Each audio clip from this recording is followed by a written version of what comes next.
গৃহ পরিচারিকাদের বাতা গিলে ফেলেছে রাষ্ট্রবাদী নেতারা ও কাউন্সিলরগণ। প্রতিবাদে সিপাহীজলা জেলার জেলাশাসকের কাছে শুক্রবার বিকেল 4:30 ডেপুটেশন দেন confederation of feed trade union of India সংগঠনের রাজ্য কমিটি এবং মেলাগড় পৌরসভার অধীন গৃহ পরিচারিকাদের সংগঠন। মেলাগড় সিডিপি অফিস থেকে 5 মাস পূর্বে 86টি বাতা মঞ্জুর হয়েছে।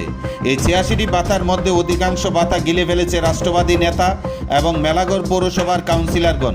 মেলাগড় বাজারে বড় কাপড় ব্যবসায়ী, বড় স্বর্ণ ব্যবসায়ী, বড় মুদি ব্যবসায়ী, বড় বিত্তশালী পরিবার এবং মাসে 30,000 টাকা রোজগার করে এমন পরিবার পেয়েছে বাতা। এমনকি একই পরিবারের স্বামী এবং স্ত্রী দুজনে মিলে পেয়েছে বাতা।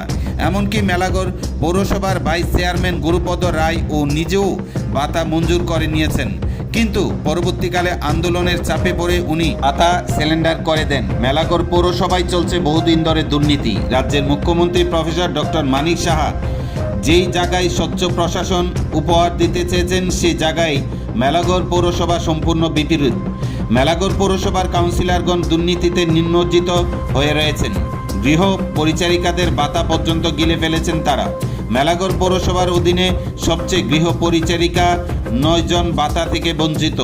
এই 9 জনের বাতা কাউন্সিলর এবং রাষ্ট্রবাদী নেতারা মিলে বিত্তশালী পরিবারে দিয়ে প্রচুর টাকা কামিয়ে নিয়েছে বলে অভিযোগ করেন শুক্রবার বিকেলে জেলাশাসক অফিসের সামনে দাঁড়িয়ে confederation of feed trade union of India রাজ্য কমিটির যুগ্ম সম্পাদক প্রসেনজিৎ সাহা এবং মেলাগড় পৌরসভার গৃহ পরিচারিকা সংগঠনের নেতৃত্বরা। পাশাপাশি যে সমস্ত বিত্তশালী পরিবারে অধিকাংশ বাতাগুলো দেওয়া হয়েছে, টাকার বিনিময়ে সেই বাতাগুলো যাতে বন্ধ করে দেওয়া হয়, জেলা শাসকের কাছে এমনটাই দাবি রাখেন নেতৃত্বরা। মেলাঘর মিউনিসিপ্যালিটি এরিয়া থেকে আমরা যারা ডোমেস্টিক ওয়ার্কার আছেন তাদেরকে নিয়ে আমরা আজকে সিএফটিওর নেতৃত্বে আমাদের সিপাহীজলা জেলার যিনি জেলাশাসক আছেন ওনার কাছে আমরা ডেপুটেশন দিই। আমাদের এজেন্ডা ছিল আমাদের মেলাগড় মিউনিসিপ্যাল এলাকায় মেলাগড় সিডিপিউ থেকে 86টা ভাতা গত 5-6 মাস আগে ঘোষণা হয়েছিল। 86টার মধ্যে এমনও দেখা গেছে আমাদের মেলাগড়ের খুদ ভাইস চেয়ারম্যান নিজের নামে ভাতা বানিয়ে নিয়েছেন, ভাতা করিয়ে নিয়েছেন। এমনও দেখা গেছে অনেক যারা কন্ট্রাক্টর, সরকারি ঠিকাদার, তাদের বউকে পর্যন্ত গৃহ পরিচারিকার ভাতা দেওয়া হচ্ছে। এমনও দেখা গেছে বাজারের পার্সের দোকান, বড় পার্সের দোকান, বড় কাপড়ের দোকান, বড় গ্রোসারি মানে মুদিমালের দোকান, এরকম বড় বড় দোকান, স্বর্ণের দোকান, এরকম বড় বড় ব্যবসায়ী, প্রতিষ্ঠিত ব্যবসায়ীদের বউকে গৃহ পরিচারিকার ভাতা দেওয়া হচ্ছে। মানে সমগ্র ভারতবর্ষে যখন রাষ্ট্রবাদের সরকার চলছে, তখন আমাদের এই মেলাঘরেও মিউনিসিপ্যালিটিটা আমাদের রাষ্ট্রবাদী চিন্তাধারা নিয়ে একটা পৌরসভা আমাদের চালানোর কথা ছিল। কিন্তু রাষ্ট্রবাদী চিন্তাধারা নিয়ে পৌরসভা চালানোর দূরে সরে গিয়ে এখন দেখা যাচ্ছে আমাদের মেলাঘর পৌরসভার চেয়ারম্যান, ভাইস চেয়ারম্যান নিজেদের পরিবারের ভর্তুকি, পরিবারের পেট ভরার জন্য নিজেদের পরিবারের বিভিন্ন বিত্তশালী পরিবারে ওই ভাতাগুলিকে বন্টন করছে।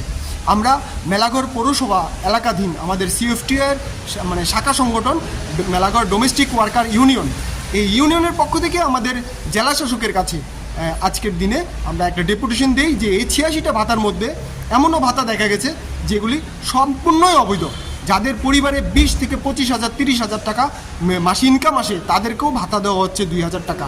এমনও দেখা গেছে আমাদের মধ্যে, এমনও দেখা গেছে যার বাড়িতে 2টা ভাতা স্বামী স্ত্রী পায়, ওদের বাড়িতে আমাদের গৃহ পরিচারিকা গিয়ে কাজ করছেন, উনি ভাতা পান না, গৃহ পরিচারিকা ভাতা পান না, কিন্তু তাদের বাড়ির কর্তা এবং কর্ত্রী 2 জন ভাতা পায়। এই রকম অনাচার, অবিচার এই রাষ্ট্রবাদী সরকারের আমলে এটা মেনে নেওয়া যায় না। আমাদের মুখ্যমন্ত্রী ডাক্তার মানিক সাহা যেখানে সারা ত্রিপুরাকে একটা স্বচ্ছ প্রশাসন দেওয়ার জন্য দিনরাত খেটে যাচ্ছে, আর আমাদের মেলাঘর পৌরসভার প্রত্যেকটা কাউন্সিলর নিজেদের পরিবারকে সন্তুষ্ট করার জন্য দিনরাত কেটে যাচ্ছে। মানে এই রকম দরিদ্র মানুষদের ভাতা নিয়ে যারা কেলেঙ্কারি করে, তাদের মতো কেলেঙ্কারি, তাদের মতো মানে অবৈধতা আর কোথাও দেখা যায় না আমাদের সমগ্র ত্রিপুরার মধ্যে। তাই ডিএম সাহেব আপনারা কি আশ্বাস দিয়েছেন? ডিএম স্যার আশ্বাস দিয়েছেন এই রকম যে অবৈধ কাজ হয়েছে এটা উনি নিজে দায়িত্ব নিয়ে এটা মানে পরীক্ষা বা নিরীক্ষা করবেন, ইন্সপেকশন করবেন, করে অবৈধ ভাতাগুলিকে কেটে দেবেন। এবং আমাদের যারা 9 জন ভাতা মানে প্রাপক, যে 9 জন আমাদের মানে আমাদের সিএফটিআই থেকে যারা দাবি করেছিল, আবেদন করেছিল, তাদেরকে ভাতা পাওয়ার ব্যবস্থা করে দেবেন।